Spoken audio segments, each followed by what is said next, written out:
ñi nga xam ne dañoo bëgg a intervenir da ngeen may yónnee message di wax donc Wuri ma puce bienvenue Arona Sakho dinaa la woo léegi Abdoulaye Sayer Diop yow moom yaa ngoog yow xaw ma ndax make-up artiste nga xaw ma donc El Hadj Sène USA El Hadj Sène USA maa ngi lay wax donc dalal ak jàmm di wax ni que Pa Assane dugg na le beau chéri Sacha dinaa la dugal parce que live bi wax sa xalaat la Assane Diouf mu ngi leen di déglu Assane Diouf mu ngi leen di déglu mu ngi déglu bu baax te dina jël note ci lépp li ngeen di wax parce que man tey live bu wax sa xalaat la surtout après introduction boobu nga xam dañ ko def ci lu jëm ci kleptocratie yéeli fa li ma la doon wax sànq mu ngi noonu rek Pa Assane moo nekk en direct Pa Assane Seck donc damay bëgg donc comme dugg na bu waxee ba pare après ma woo yéeli Fall ñu continuer noonu voilà donc ça a coupé di wax ni que actuellement man dootuma delluwaat ci expliquer le phénomène Assane Diouf waaye dóor yi ñoo métti woon noot gi moo métti woon insolence bi moo métti woon saaga yi moo métti woon ba nga xam ni pendant 5 ans li ñu peuple sénégalais moo métti li mu daj moo métti ba nga xam ni aujourd'hui nit ñi dañoo ne oh mon Dieu kii fan la nekkoon kii yéex naa génn kii yéex naa wax parce que dañoo sonnoon vous nous avez fatigué vous nous avez opprimé da ngeen ñoo bundu xatal teg ñu ci réew mi ñu mel ni ay marchepied nga jël palais bi duy ko ba mu fees del ay mandikat ak ay tuxkatu yamba bés bu ne ñu dugal la ci ay décision dof yu kenn xamul bés bu ne nga wone sa doole ñu lay pousse ni jaay ko doole jaay ko tout le temps ngay jaay peuple bi doole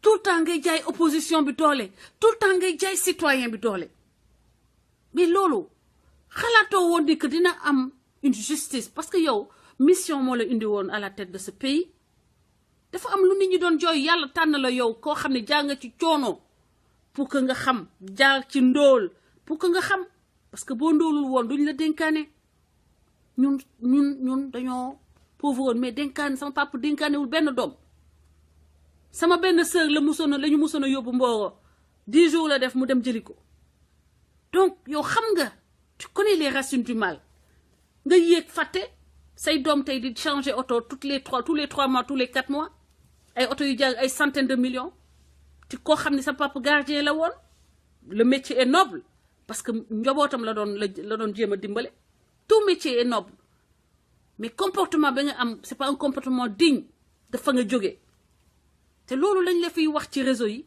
saagawuñu la say nit di ñëw ngeen di fay ay nit ñu ñuy saaga jour ba ngeen ma saaga bi gën a grave bi laa def samay enquête ba xam ne mu demee lépp ñan ñoo nekk ci derrière unité saaga yooyu ak lépp ci laa ko xam ngeen foog ni da ngeen doon continuer di saaga nit ñi rek nit ñi ne tekk parce que dañu am lu ñuy rus yéen ngeen bañ a am looy rus yow monsieur le président yow ngay hypocrite parce que saaga yooyu da nga ci ànd yaa leen di fay yaay fay ñay saaga ñoom ñëpp seeni profil seeni patron yi leen di fay directement mais ñooñu itam say photo la ñuy yow man profil yi lépp laa dem analyser mu wóor ma ni que yëpp c'est des armées d'insulteurs ngeen foog ni da ngeen di continuer di saaga sénégalais yi di ko guux ba kañ ngeen continuer di piétiner les droits élection yi façon bi nga piétiner les droits des sénégalais dafa jéggi dayo dafa ñaaw dafa ëpp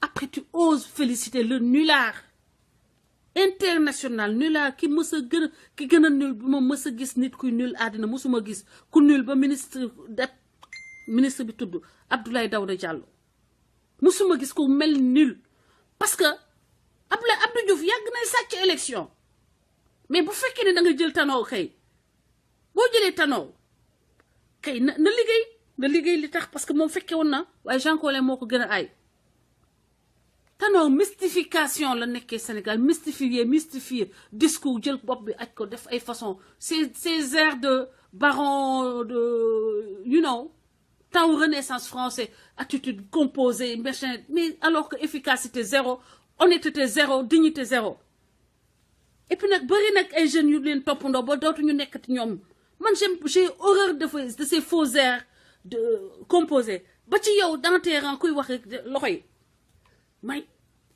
mais on dit que la gestuelle ça accompagne mais dafa war a am élégance mais gestuelle boo xam ne da ngay def ay façon mel ni ñuy karaté kenn xamul ban nulaa moo leen di jàngal communication xanaa waaye nag c'est des pecno gouvernement moo bëri ay pecno il y a trop de pecno ce qui fait que les pecno le règne des pecno aujourd'hui dañuy dugg bëgg incarner loo xam ne jaaruñu ci jànguñu ko seen yaram nàmp ko man caali laa juddoo dans la banlieue de Thiès mais dama frek yàlla moo may ma jàng donc gestuelle mun naa wax def gestuelle boo xam ne day ànd ak li may wax waaye yéen ngeen jële xaw ma ban dof tubaab mu ñëw xam nga tubaab bi du ñu am réalité Sénégal paasan nag yow su ma la xool dee 1 second rek beneen communication jël damay xuloo ak yow paasan seeg moo nekk en direct di wax ni que donc c'est pour vous dire que la médiocrité c'est jusque dans les détails la malhonnêteté c'est jusque dans les détails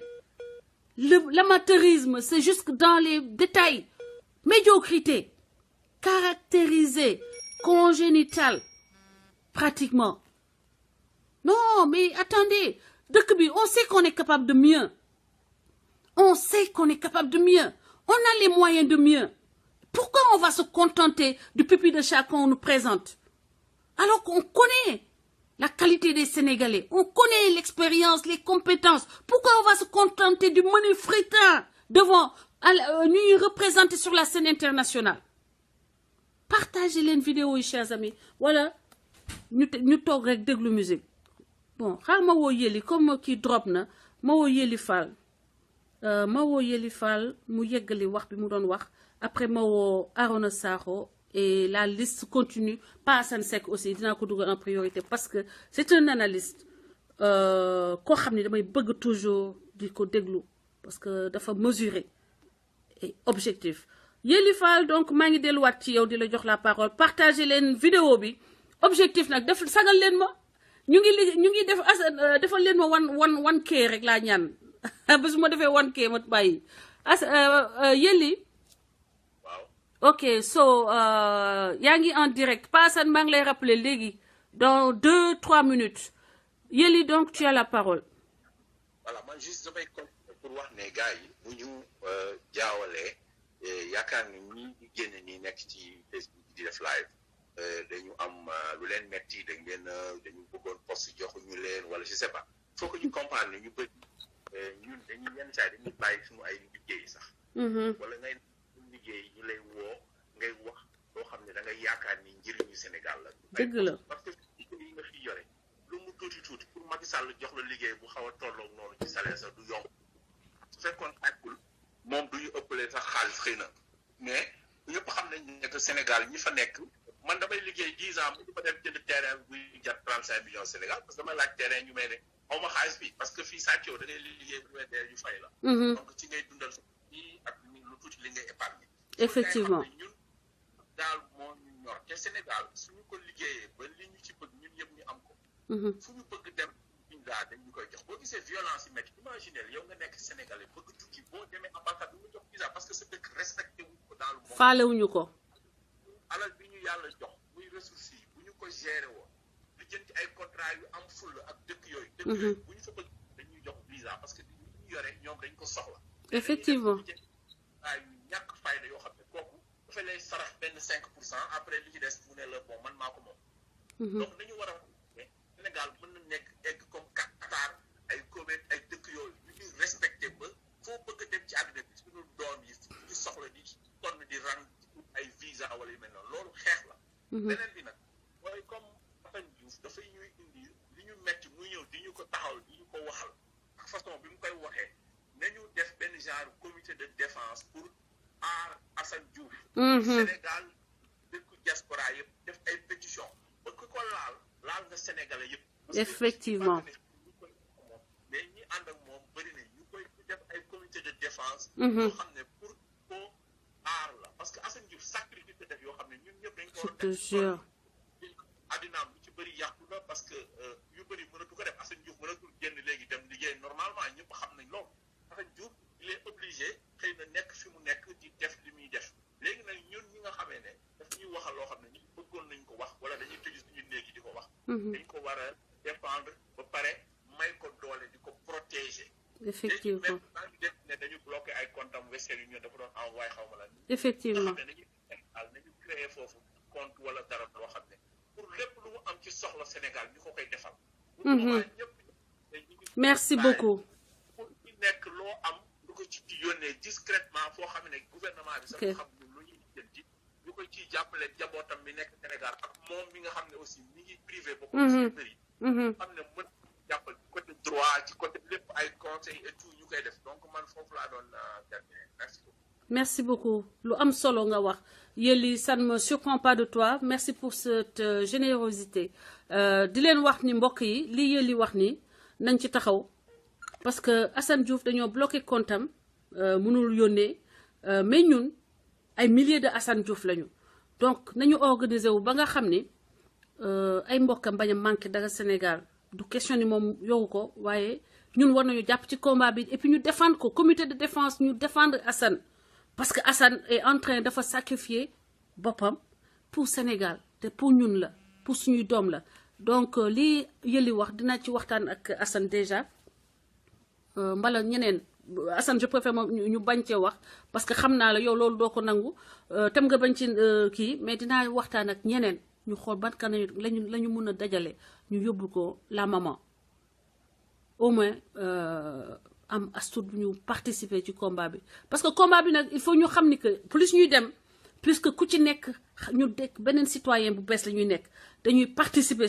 ak suñuy xaalis pour que lii taxaw ñu jëmale Sénégal ci kanam ñu changer mentalité yi révolution bi taxaw parce que dootuñu nekk politicien nga dem ci politicien di tàllal loxo naan ko jox ma waaye da ngay xam ni que da nga kii ay idéem d'accord nga ci da ngay participer pour que li mu xalaat vision am mu yegg fa mu war a yegg donc man dama déjà engagé wu dans cette dynamique ma koy invité nag képp koo xam ne yaa ngi fi nga nekk ci dynamique boobu dina wax ni partager leen vidéo bi di nuyu madame Koyta Ada maa ngi la nuyu bu baax a baax di nuyu sa jëkkër sa borom kër Moussa sa coof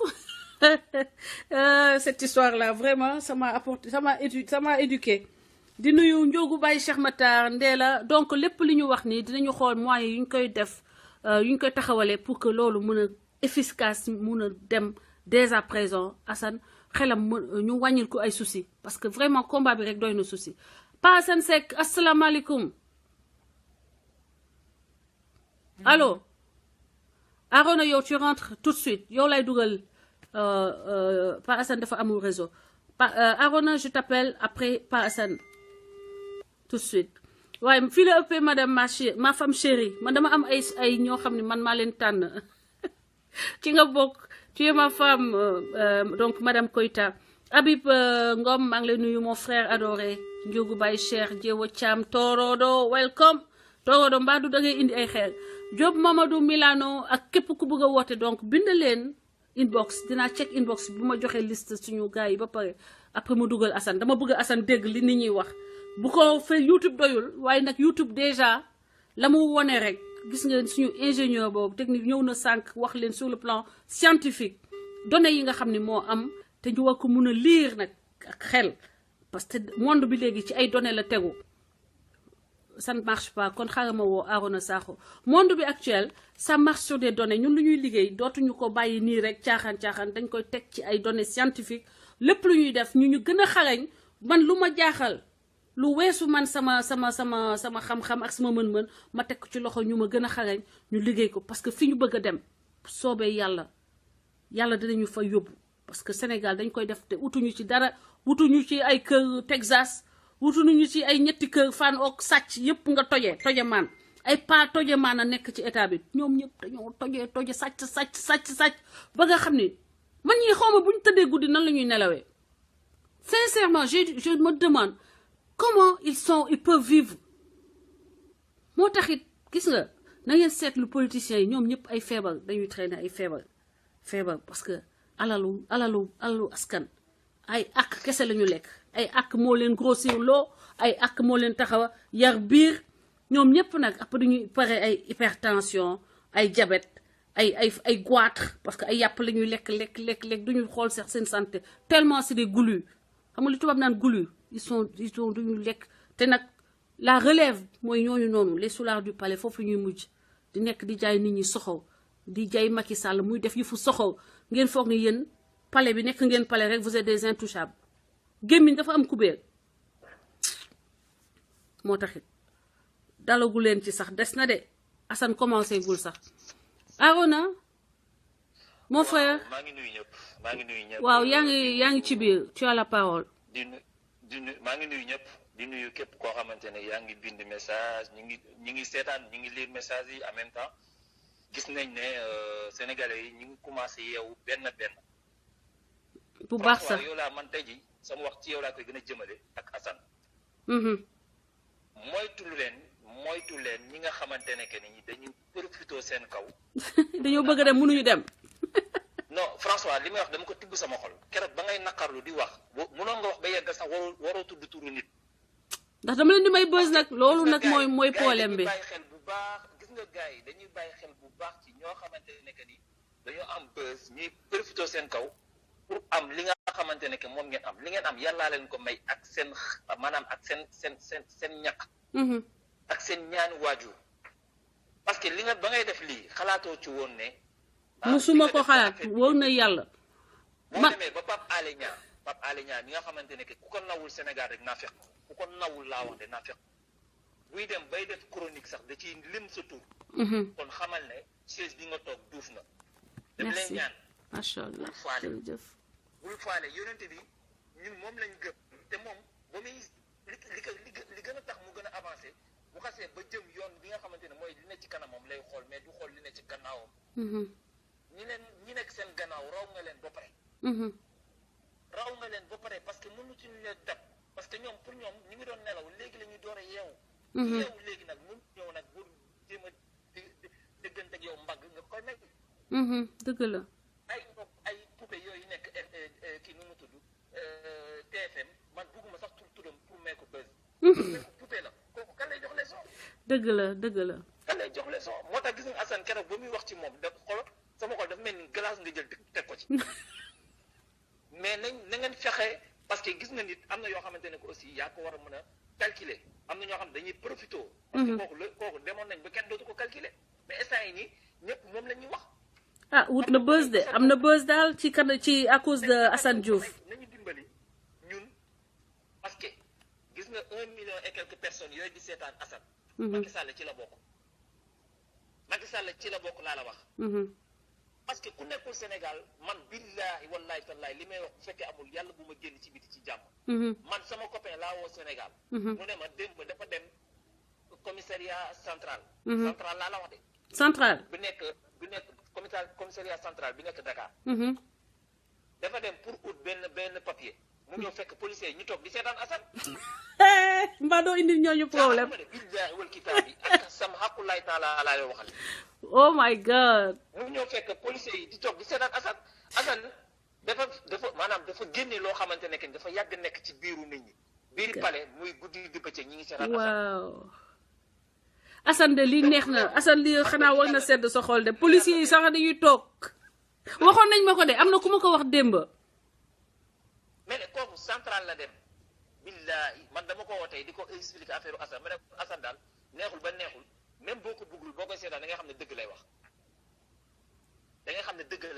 dëgg bi nag daa am foo xamante ne bu la ko laalee da lay métti parce que da nga xam ne que li mu wax nii right la dëgg dafa neexut a dugg ci nopp man li ma gën a naqar comme ñi fi jot a génn li ñu wax rek mooy bàyyi leen di calculer ñi nga xamante ne ñoo ne Sénégal ñoom seeni télé lañ yore télé yoo xamante ne que ni benn ñaar nit ñoo koy seetaan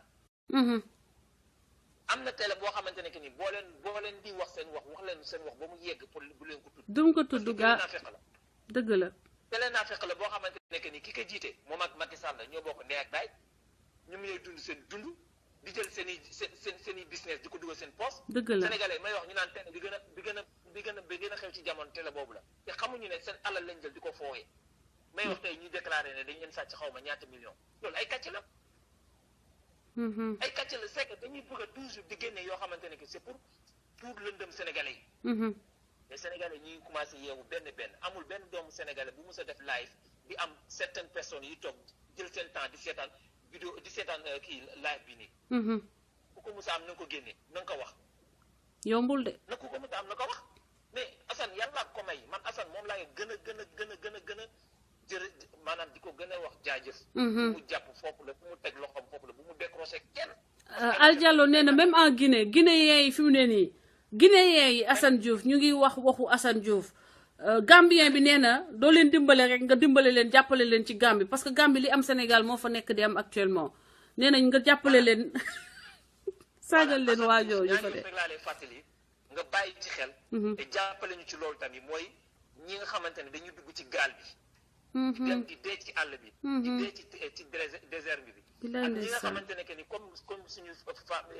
femme bi duggoon sànq li mu doon wax loolu lu am la Mauritanie am na ñu fa nekk ñoo xamante ne ba léegi ay esclave lañu loolu ñu ngi koy dund ay sénégalais yi fa nekk yoo xamante ne que ni mënuñoo dund correctement boo demee Libye moom moo ci gën a raw Libye moom boo nekkee nit ku ñuul moom muy malien bi di sénégalais bi bul sonn esclave nga ba keroog ngay xoolal sa bakkan di dem nañu dimbali gën a insister ci loolu pour nit ñi xam ne que ni li gën a metti mi ngi ci àdduna bi man su ma déggee sénégalais ñuy naa fekkalu naan dem à tout prix du solution vulgaire comme ça mais ki njëkk a saaga sénégalais yi Macky Sall la ci la dëkk Souleymane Jules Diop lu mu waxul ci tarixa yi lu mu waxul ci sénégalais yi amul yow kay yow lan nga def ba nga foloo lu moom nga njëkk a jël teg sawet mais yow da nga yab sénégalais yi wallaay wax ko waxati Macky Sall moo njëkk a yab sénégalais yi en tout cas yow lu wax n'importe quoi mais ñu bàyyam moom Sénégal kooku fan la teg lu muy def dem leen waaw Moustapha Cissé Lo mooy kan kanaa moom du day kanaa moom du dugg ci duus boo pare du day cey Sénégalais yi mel nañu de bàyyam moo sàkk Sénégal voilà merci nag Assane moo baax ci ñoom ñii Assane kay yàlla na fi yàgg te wër daaru Assane moo baax ci ñoom moo bàyyi leen ñuy wax rek ñëpp koo xamante ne am nga loo xamal nit mu leer na la carrément comme que ñi ngi nekk dañuy tooxal suñu dëkk dañuy jaay maanaam di jël buumu jaam bi di ko delloo tubaab bi nañ li ñuy njëkk a war a njëkk a def mooy aar Assane aar famille bi nekk ñun ñëpp nag c'est notre responsabilité ñun combat bi Assane mënul nekk fépp Assane mënul nekk fépp ñun nañ ko taxawal fa mu mënut a taxaw loolu mooy solidarité loolu mooy patriotisme noonu la français yi libéré seen dëkk ba leen allemand yi nootee xaqataay neex na trop toog seetaan xaqataay neex na trop mais nañ ko tawal feneen bu ñëpp toogee fi ñu war a toog rek Assane pouvoir bi mu bëgg a am dina ko am jërëjëf fu ma déggee ñu naan ay waxu dafay def vidéo yi pour am ay vie ko Assane boo muy def vidéo du tey moo bu muy def vidéo du tey ku xool démb vidéo bi mu génnee ci internet nga xam ne Assane boo muy tekki du tey xoolal oto bi muy dawal noonu ay ca voilà mu ngoog yoo xamante ne que ñi jàpp ñu ci sori dam leen ni ñaan bu leen xool gannaaw xool leen li ne ci kanam lu ñu ko mën a defaree mu ko a avancé fekk 2019 soreetul 17 mois xaw ma 19 koo xam ne ay otoom la nga le depuis ay 2000 lan la woon émission boobu ay 2006 ay xawma opéra yoo malfagoté fële taxaw naan ko Assane da ngeen di xam ni que li man ma xam dëkk yi ci monde bi yëpp yéen noppi leen te bàyyi Assane te bàyyi di wut bës ci moom boo leen amee talent soxlawu leen Assane pour feeñ leave him alone ok Assane li muy wax ay preuve lay teg ci kaw taabal bi ku ko mën a weddi alright génneel preuve bye love you too ay preuve yu leer mais nañ dimbali nit ñi ñun ñooy seetaan just let it let it on yeah thank you non merci yow ay boy ndaw dugal leen biir palais pour ñuy jël ay ku wax ñu jël ñu tontu la ku wax ñu saaga la Pape Alé Niang chaque jour su defee kii am chronique am bopp rek boo duggee xool commentaire da ngay yëm saaga ci ñoom la fekkee baax moo ngi noonu nekk nag ba dem kenn saagu ko fi waaye xam nga koo xam ne yow gënoo ko ndey koo xam ne gënoo ko ndey mënoo ko saaga te mënoo ko yàq moo taxit Pape Alé bougé wul fa mu bougé Françoise bougé wul fa muy toog te yàlla fayal na ko te nag jeexagul de d'accord je suis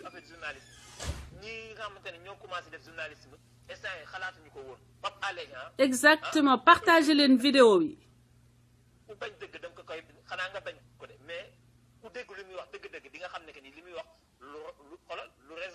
et il est très correct wax dëgg yàlla très correct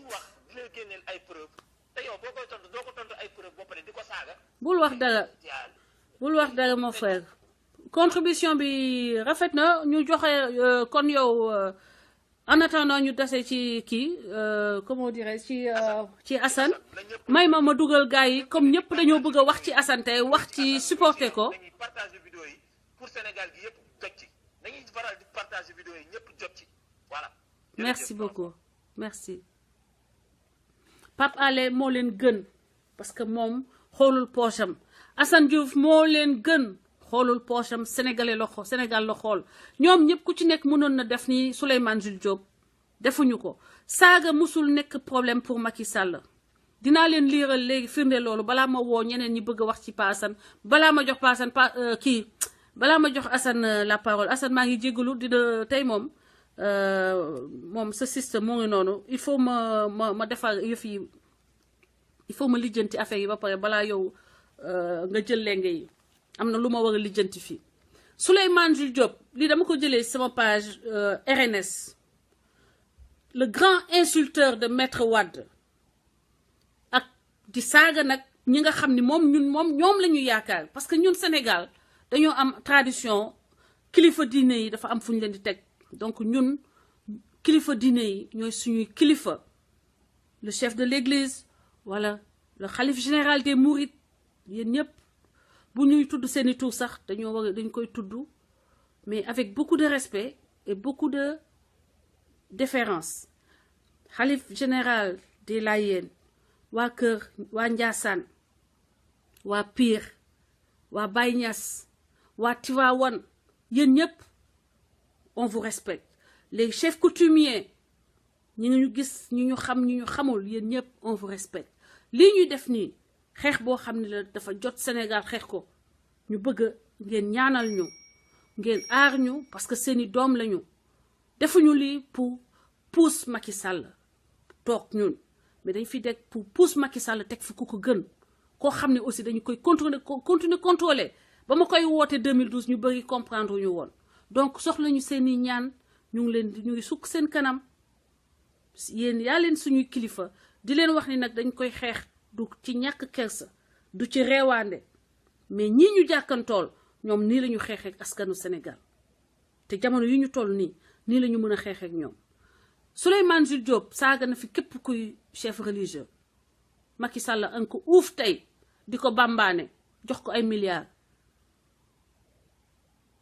Cissé Lo tey ministre la Cissé Lo Moustapha Cissé Lo amuma dara lu ma ko mere contre ma ko mais mere naa ko ci saaga Macky Sall ci boppam en public yooyu yëpp nekk lu ñuy jàngal suñuy doom ñu ñaawlu ko depuis kenn faalewuñu boo njiitu réew mi ci boppam amul lenn lu mu ci def au contraire da ngay gis ne moom looloo ko gënal te loolu lay engagé loolu lay pousse loolu lay encouragé donc loolu la ñu bëgg ngeen xam ko mu pare ci Cissé Lo nga xam ni day non seulement day saaga mais day tiire ay bal fetal day wax ni teel bal fetal woon ñëpp ni man maa fi patron lu ma neex lay def dara du ko ci fekk ñu naan déet ne waay Moustapha Niass Mame Boye octogénaire wala xaw ma nonagénaire boo xam ne day taxaw naan imbécile ay sëtam toog muy saaga yu ñaaw heure de grande écoute bu ko defoon dans d'autres pays dañ koy def ay amende xoolal excuse publique sax ba tey ji defagu ko kenn gisul fu mu defee excuse donc peuple sénégalais teguñu leen nit sax ba bu ñu defee yu ñaaw yooyu ñu mën a wax ni dama juum loolu ñaaw na rafetluwuma ko te maa ngi jéggalu duñ leen ko def parce que gëmuñu ni sénégalais yi mérité nañu loolu te nañu xam ne biir sénégalais yi yàlla xalif général des mourides yàlla xalif général des Tidiane yaa waa Pire yaa waa ñoom Baye Niass seeni milliards ngeen di jox ñooñu warut a tax ba ngeen yaakaar ne war ngeen mën a taxaw di saaga sénégalais yi di dóor ay bala ki tëbi ki dal te du leen déranger mu déranger ñu bari nag ci askan wi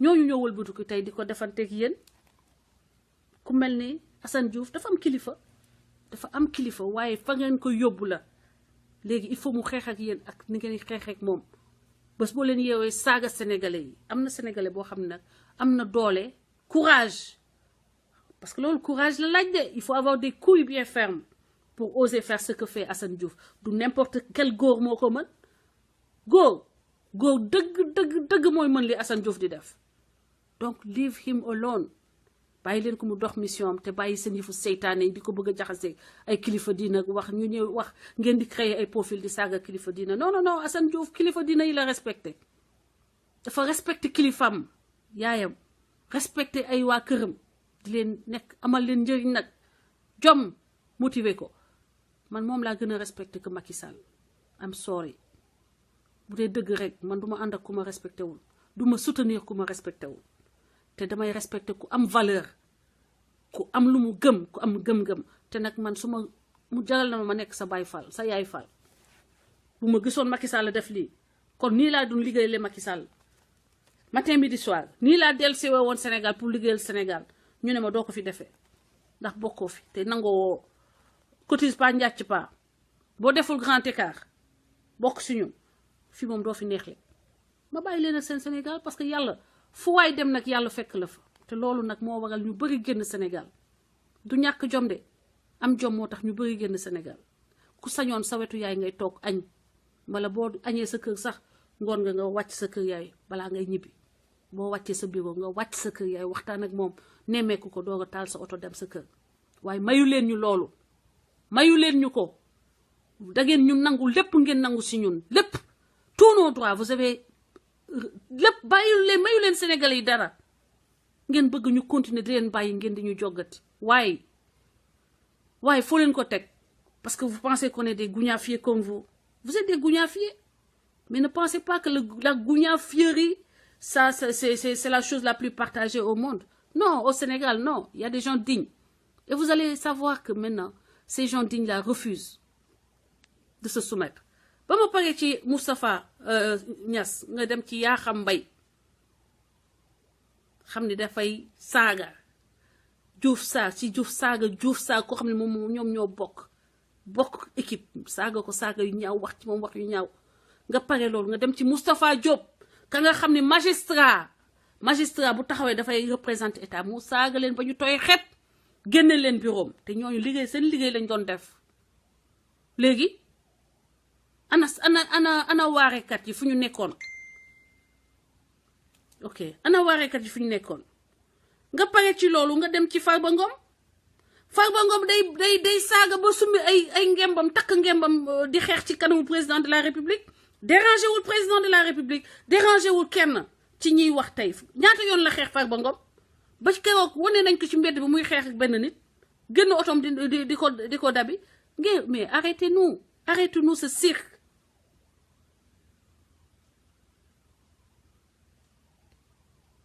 il faut qu'on arrête l'hypocrisie et l'indignation sélective tant que Sénégal teguñu ko ci yoon léegi dañuy continuer xeex comme yéen ni ngeen di xeexee ba bés bu ngeen fi jógee ñu teg fi encore dignité ñëwaat respect ñëwaat honnêteté patriotisme intérêt commun ñu ciy dox parce que yéen xamul leen lan mooy république xamul leen lan mooy respect xamul leen lan mooy dignité et vous pensez faire des Sénégalais du Sénégal une bergerie non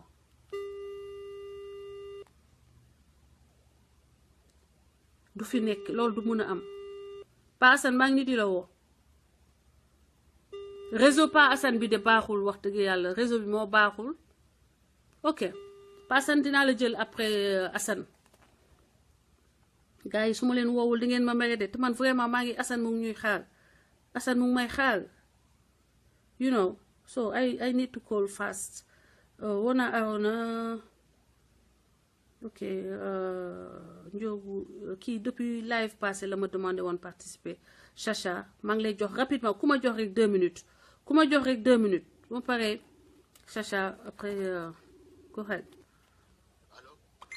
oui Chacha nu mu demee chéri Chacha dama la fàtte ba passé mais maa ngi jéggalu bu baax xam nga affaire yi day bëri ñu bëgg a participer waaw maa ngi jéggalu même dinaa am ñu ma jéem a maximum liste bi daal lay topp waaye fi mu ne nii wax dëgg yàlla non yow ñëpp am droit à la parole damay tooñ loo def baax.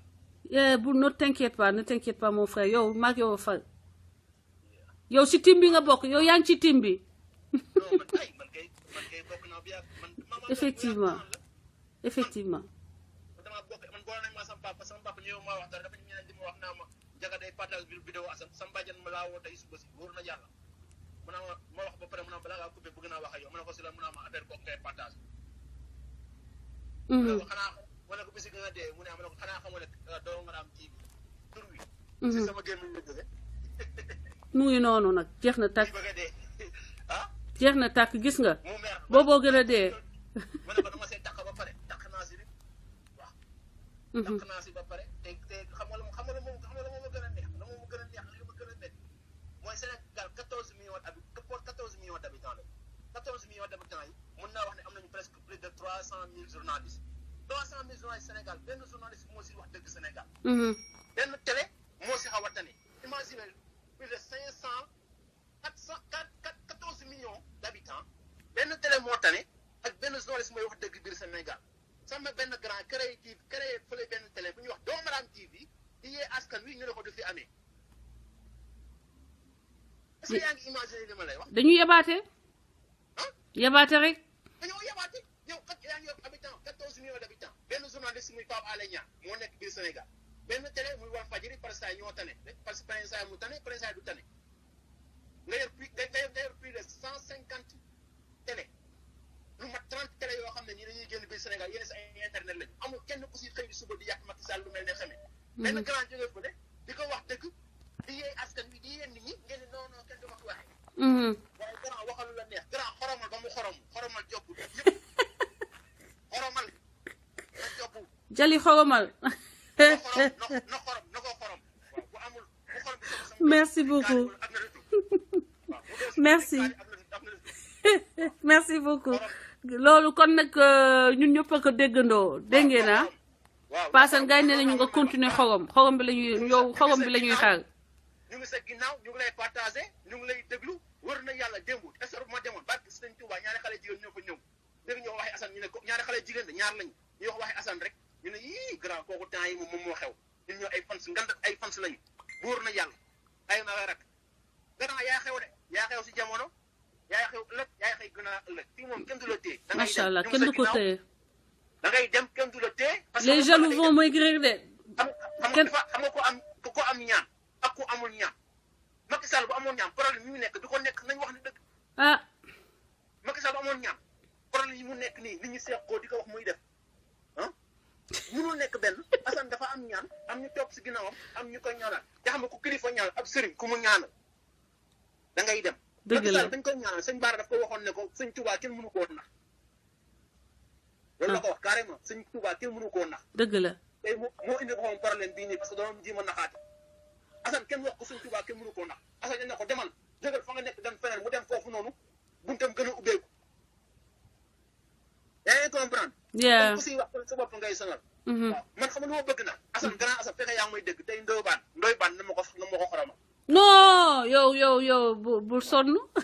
man kay xam na ni tey ku rate live Assane bi live tey bi man sama borom kër tey liggéeyul heureusement moom daf ma comprendre dem na defaral na xale yi li ñuy defar na añ bi togg defar lépp donc man su ma paree rek damay toog Doomaram TV liggéey ko liggéey jàppal sama Assane di wax sama xol di sedd may wër Facebook bi naan gars yi yéen yëg ngeen li xewam Doomaram TV tàkk na de. Assane moo xew fi mu toll nii tey 16h laay liggéey tey maa ngi fi 7h du matin.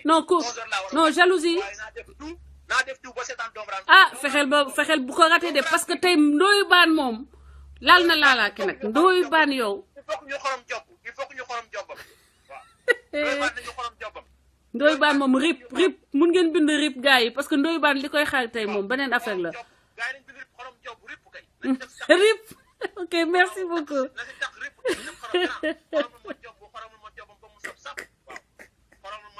moo ngi déglu de waaye ba tey moom xam na ni liberté d'expression fi am man j'ai beaucoup de man sama xarit la daanaka da wax nañu semaine passée waxoon naa la ni Ndoye Bane affaire bi mënut a dem loolu mënut a dem leave it alone leave him alone waxoon naa la je t'avais averti nga continuer léegi nag I don't know comme Sénégal léegi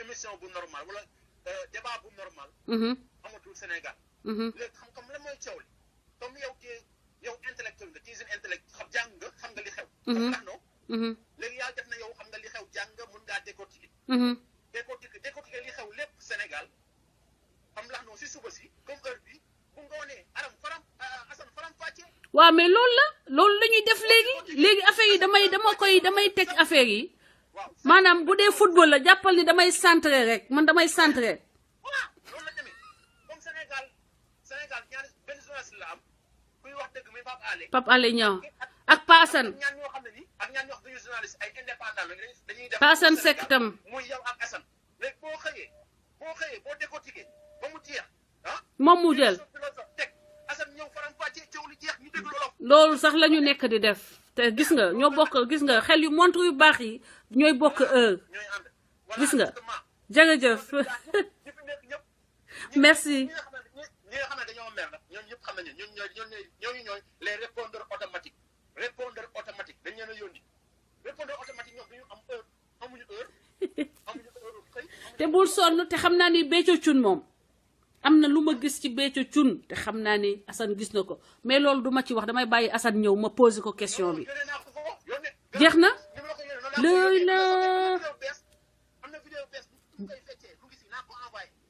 yónneel vidéo beeg yëpp élément yi comme ni ñu leen ko waxee lépp loo xam ne am ngeen ko ci élément yónnee leen ma ko wala ngeen yónnee leen ko di Ndongo Lo TV di Ndongo Lo wala ngeen yónnee ko Dooméram TV sur Facebook page boobu wala ngeen yónnee ko ci numéro téléphone bañ leen jox keroog dinaa ko bamtuwaat balaa émission bi jeex lépp loo leen bëgg a jox Assane loo leen fekkee sax mu jaarul yoon filmer leen ko yónnee ko wala ngeen yónnee ma ko dinañ ko exploiter donc man damay tracer les lignes après Assane toj yax bi noonu la demee léegi donc you know ok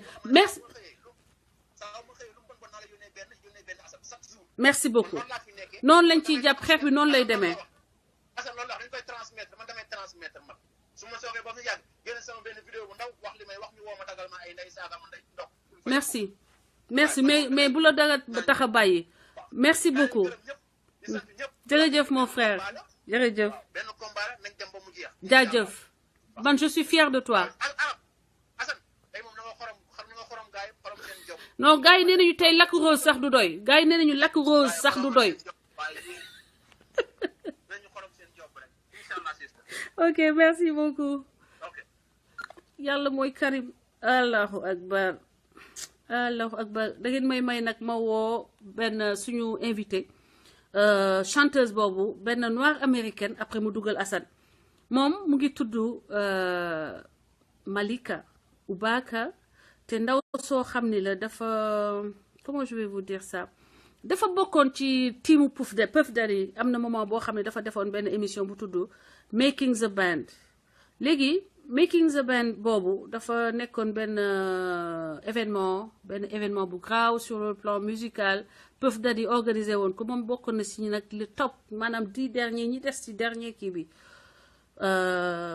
li muy def nag neex na ma toog man après dinaa teg benn vidéo mais dama koy woo ma bëgg mu waxtaan ak ñun tuuti mu woyal leen nag a cappella daf leen di woyal en exclusivité sur Pencum Askan Wi bu fekkee ni nag jotut a jàpp parce que waroon naa ko dugal depuis début live bi xam nga mbiru américain heure bu ma wax nag man dama moom comprendre ni man damay dugal affaire yi ba mu dem après xam naa ma dugal doo ko dugal mais ce sera une autre fois bu ñu ko jotul tey beneen yoon kon dinañ ko dugal mbokk yi ngeen jéggal ma dugal Assane parce que heure Assane li mu jot te bëgg naa Assane dugg waxtaan ak ñun te bu paree ci loolu bu Assane paree mun a am temps bu mu noppaloo tuuti parce que combat bi man dama xam ni mu méttee ça prend beaucoup d'énergie képp ku ma woowoon maa ngi lay jégalu beneen live bi semaine prochaine dañuy continuer toujours di wax ci actualité bi fii may développer thème yi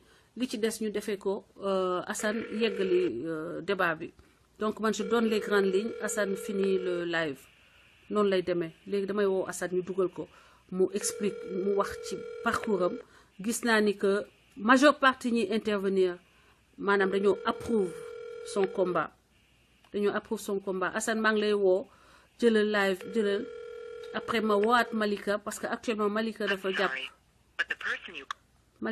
jàpp je n'arrive pas à la joindre et Assane de jotuma ko Assane xaaral ma essayer beneen numéro bi je sais même pas si ndax dinaa ko mën a jot su ma ko jotul aussi vous savez que le rendez-vous est un rendez-vous quotidien un rendez-vous qu'il a avec l'actualité sénégalaise les compatriotes sénégalais muy rendez-vous boo xam ni chaque jour dinaa koy publier dinaa koy génne njëkk ko même dinaay insister ci information bi pour que ngeen jot ko mbokk yi di leen jéggalu bu baax ñi ma promettroon kii su ma jotul Assane nag su ma ko mënut a dugal après yow dinaa leen après dinaa woote.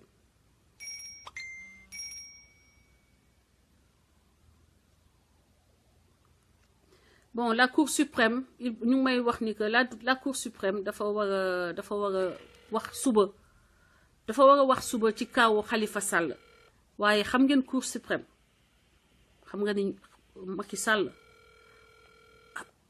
la fañ borom mbaam lay faral te Macky Sall mooy dicté lay xew foofu donc mënuñu ci suñu yaakaar bu ñu am yaakaar ni que leneen man je m'attends pas à quelque chose de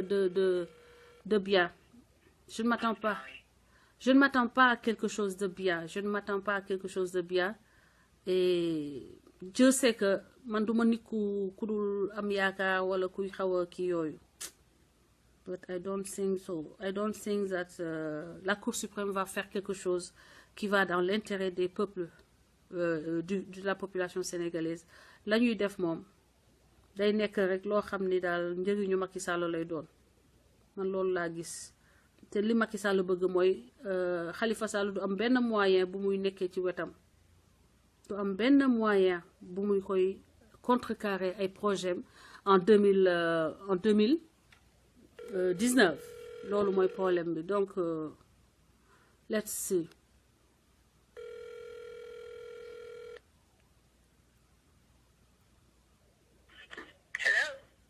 Hello Malika. Hello. Hi, how are you? I'm good. How you doing? Fine, I'm good. I'm very damay wax après ma traduire leen. I'm very happy to welcome you on Pencum Askan Wi. That's a name. It's like when we were in our compounds, in our villages, we used to sit under a tree to discuss all the important topics that topics about all things that matter for the community. We used to sit together, and the older persons were those who was deciding generally, but they used to listen to everybody's opinion. So we trying to fix our country, to fix our democracy, and today this is one of the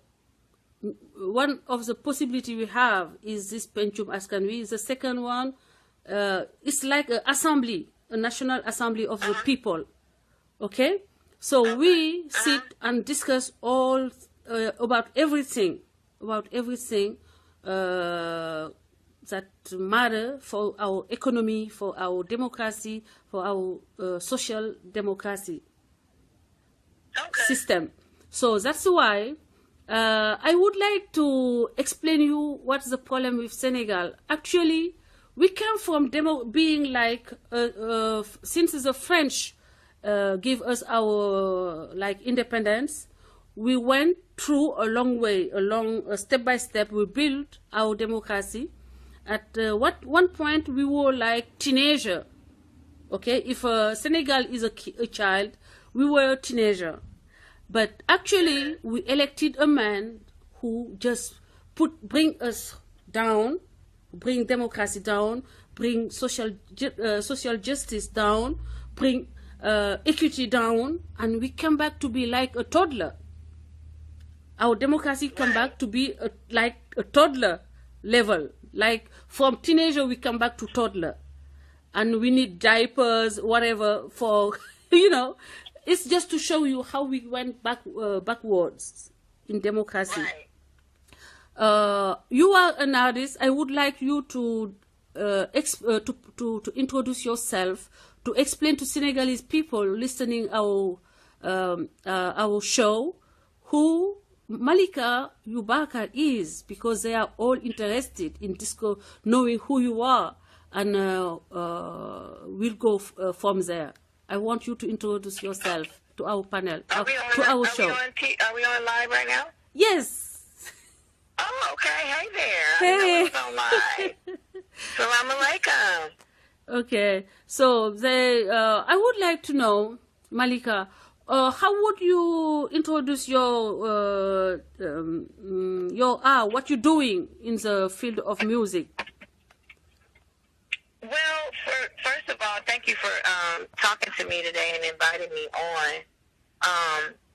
The way I really got started doing music is I come from a very musical background. My family is heavily involved in music. Mm-hmm. And in my household, we just grew up with music. Like, my parents didn't really let us watch a bunch of TV unless we watched like the news or politics or world issues. Mm-hmm. We discussed stuff like that. Other than that, we would be singing songs. And so I grew up watching both of my parents sing, and my parents were raised on music that wasn't just nonsense. It was talking about, worldly issues and about love and peace and harmony and just real life situations. And so my dad writes his own music, my mom writes his own music.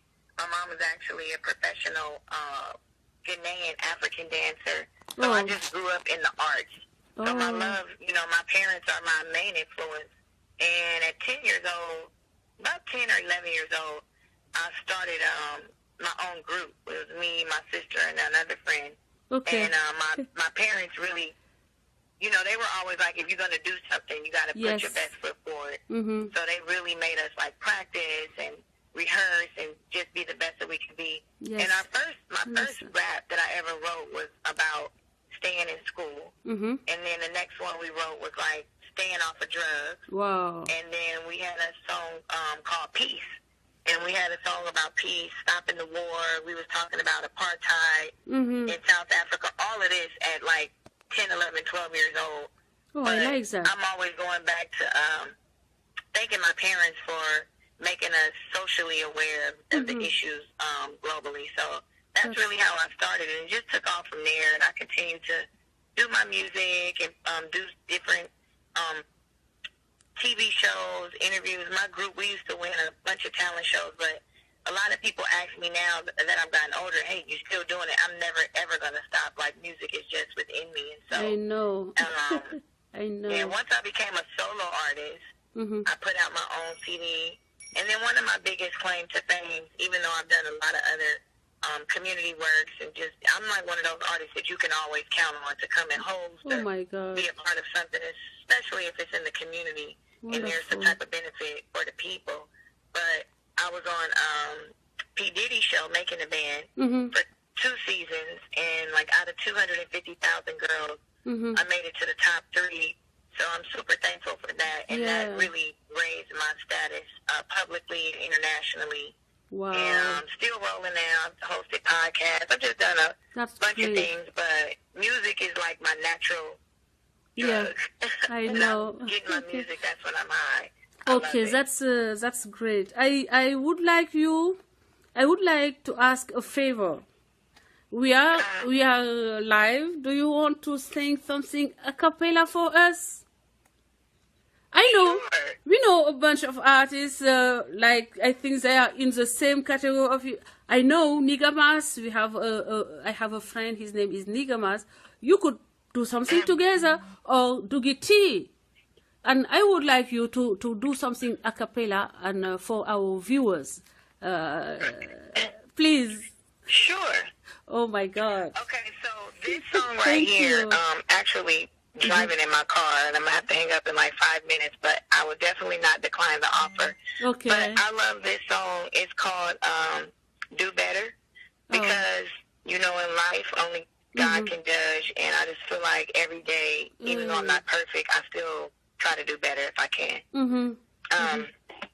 So it says, let me get you on.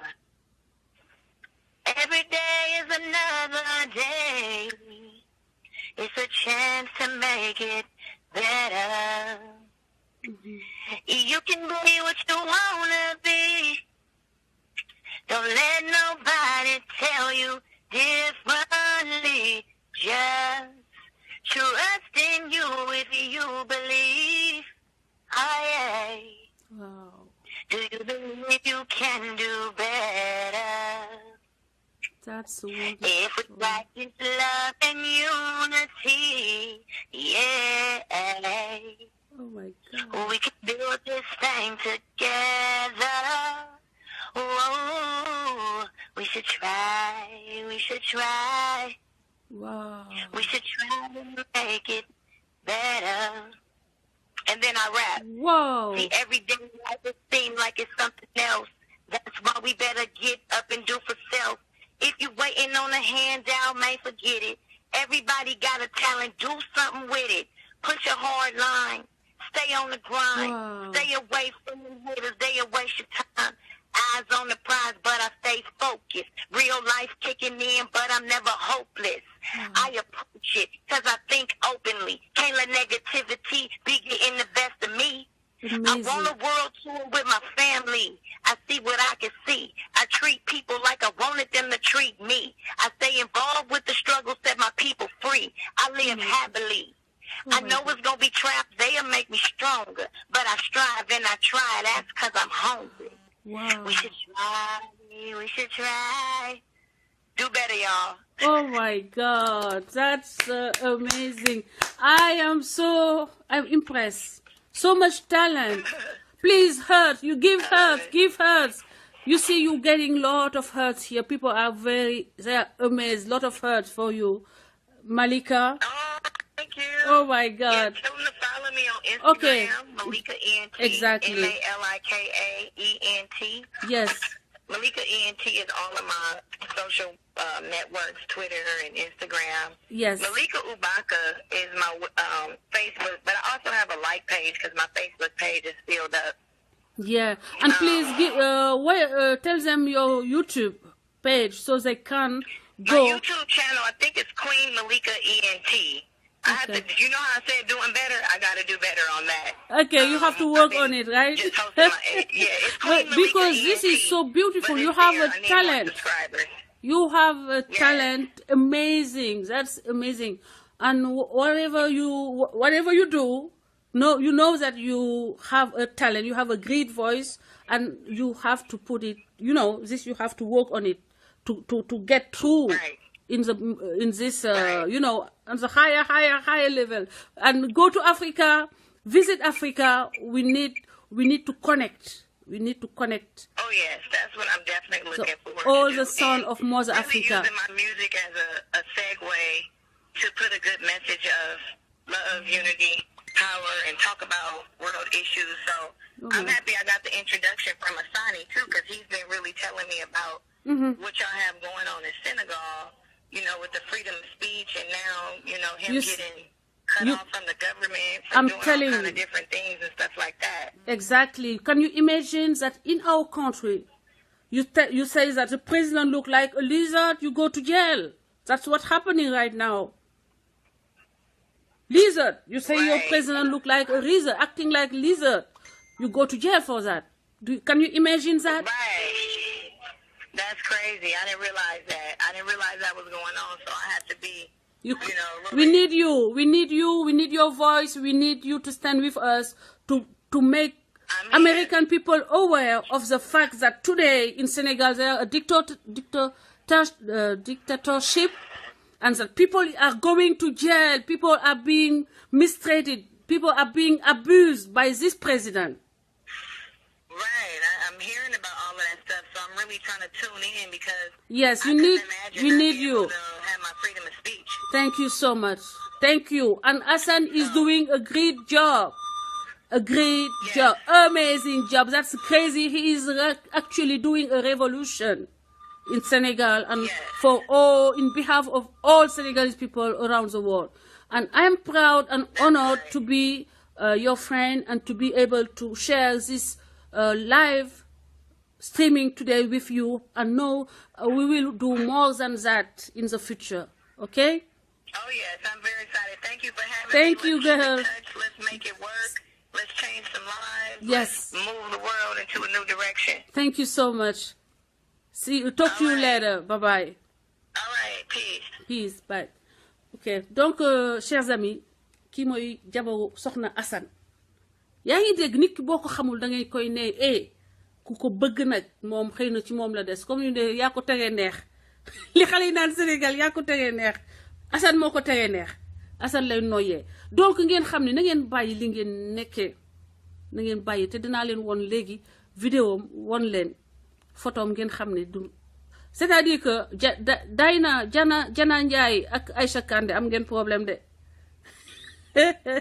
am ngeen problème de xale bi dafa tàng dafa tàng donc lii mooy pencum askan wi dañ ciy boole aussi loo xam ne dañuy construire pour le futur les ponts qu'il faut construire entre l'Afrique et la communauté africaine et la communauté afro-américaine te di leen wax ni que you know fii àddina suñu présence dafa war a njëriñ génération yi di ñëw les générations à venir mais est-ce que morceau bi mu woy léegi sax laa leen bëgg a tegal j'ai un autre mais bii dafay liggéey boom ku am fula di liggéey mais terewul aar mooy li muy def à côté pour son kii te mu am talent nag gis ngeen talent pur la fi wone léegi nii alors chers amis man je n'arrive pas à voir la vidéo mais je vais aller bi ma gis rek lay def Malika voilà il faut me rechercher Malika donc c'est pas extraordinaire ça kooku Assane Diouf moo ma booleeg moom d'accord donc boo leen di wax ak Assane boo leen di wax ci waxu Assane des fois nettoyez vos bouches you need to clean your mouth before ngeen tudd Assane parce que ñu ci bëri ci yéen vraiment boo nekkoon ci situation n'est-ce pas beneen affaire la ñuy wax so actually yéen yaa ngeen am possibilité donc dem ci page bi mu ngi tudd attends ma xool ndax je pourrais vous est-ce que démb rek maa ngi ko doon xool mais j'ai pas pu Queen Malika ENT Malika ENT so Malika ENT mooy page am moom du ci liggéey defu ci dara sax pratiquement parce qu'elle est trop busy mais xam leen ni que mën ngeen ko donc suivre foofu mën ngeen ko fa suivre ay affaires yu am solo yu muy def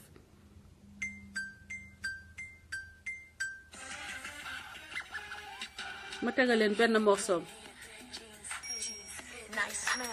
moo woy lii everybody gather around for what you missing on my phone taking pictures get up sit down get away sit down give me space sit down get away sit down got my ones up clean at the bay and don't hang with you I got a squad of cute chicks and we all thick I blow your mind dirty I let you touch this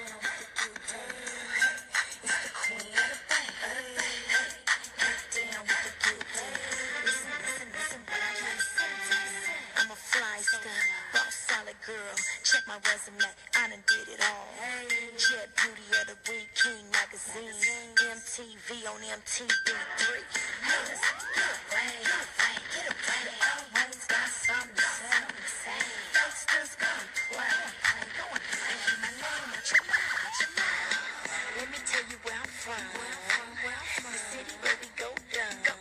Both 12s in the trunk. Turn it up.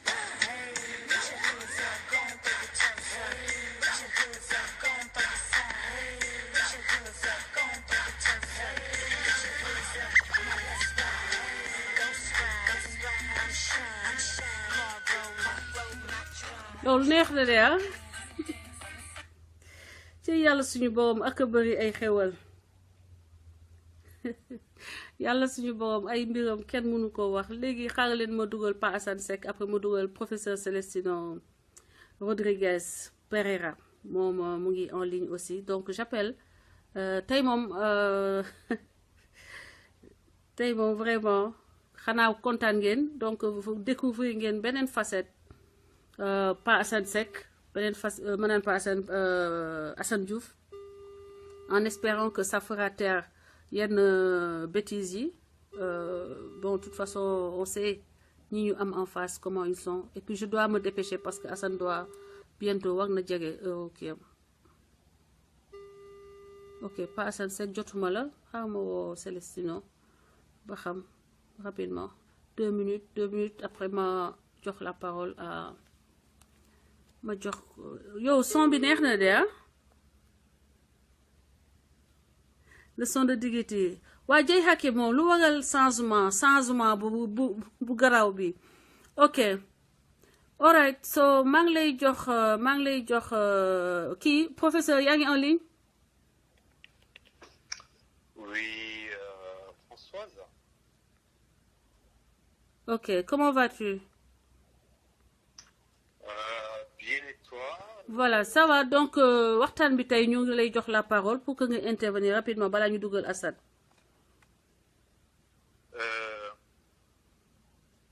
waxtaan bi dafa profond lool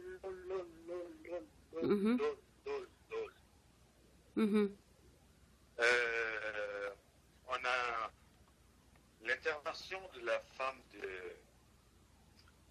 Assane, machallah. Machallah. Surtout avec la acapella bi li mu woy acapella noonu. Acapella bi je pense que sama yaram mu ngi daw ba léegi. machallah. Sama yaram mu ngi daw ba léegi. C'est-à-dire que Assane, derrière Assane, que ce soit Assane, que ce soit toi, le niveau est très, très, très élevé. Tout à fait. Et que partagez leen vidéo bi, chers amis, partagez leen vidéo bi. Chacun doit prendre sa responsabilité. Et je salue tout le monde. Le Pentium Askan Wi tamit qui te soutient derrière. Des gens comme voilà, Fofana aussi. Tous ces gens qui sont là, ils disent rien, mais ils te suivent, Hélène Françoise Guy. Truc incroyable de savoir, kan moo fen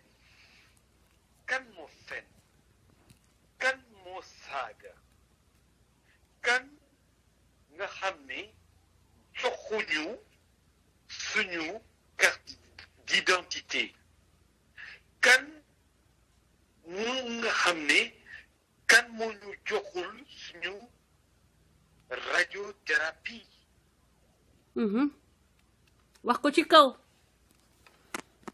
Hélène, on nous a dit que la radiothérapie, elle était déjà au Sénégal. Hélène, jusqu'à présent, cette radiothérapie, elle n'est pas arrivée au Sénégal. Oui, non. Hélène, on nous a dit que bientôt l'aéroport Blaise Diagne. Hélène, jusqu'à présent, ça s'est pas fait. Hélène, où sont les cartes d'identité qui sont perdues de mon fils, de tes fils, de toi, de moi? Ana suñu carte d'identité. Anañu. Donc kuy fen, kuy saaga, kuy ne que man dinaa gagner par force. Donc c'était déjà programmé. Hélène, la situation elle est grave. Effectivement. La situation elle est grave quand on sait, quand on regarde ce qui s'est passé à Sierra Leone. Quand on sait que les faux sceptiques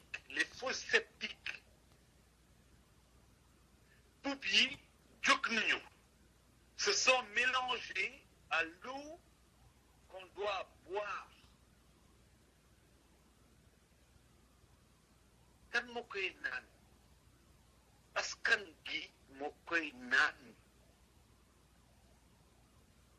Je sais pas si on me comprend ce que je te dis. Ndoxu teen gi se sont mélangés à l'eau hygiénique pendant que le président il est en vacances. Effectivement. Donc on n'a même pas de l'eau hygiénique. waaw léegi lan moo tax président bi mënul di programmer vacances am muy bañ a tombe période yoo xam ne day am urgence comme période nawet. Parce que pour l'instant il est en train de savourer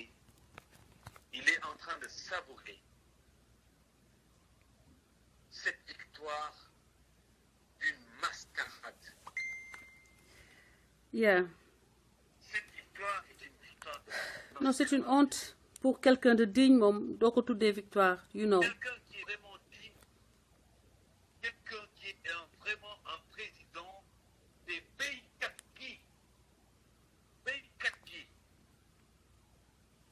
C'est un moment où on ne doit pas prendre des vacances parce que c'est Café. en ce moment, c'est en ce Café laay naan de bu leen ma fi génnee suba naan damay naan liqueur. foofu lay def xaalis gi nappakat gi foofu lay def ci jën gi ci nawetaan gi. D'accord. Ils ne sont pas là pour faire de la mascarade. Et aujourd'hui, il y a quelque temps avant, kii lañ doon waxal sànq. personne ne croyait à Françoise Hélène Gueye. Personne ne croyait à Assane Diouf. J'ai dit que Des cœurs waaye pour Assane des cœurs. Yi professeur vas-y dama continuer di wane ay photo jabaru Assane. Non xaaral ma bañ a wax jabar balaa Aïcha Kandé Aïcha di ma mere Aïcha ak Dieyna tey moom da kenn gisu ko Dieyna première dame. non mais on ne peut pas te condamner. On ne peut pas te condamner. On a dit que tu es une femme. yow yaay jabaru Assane.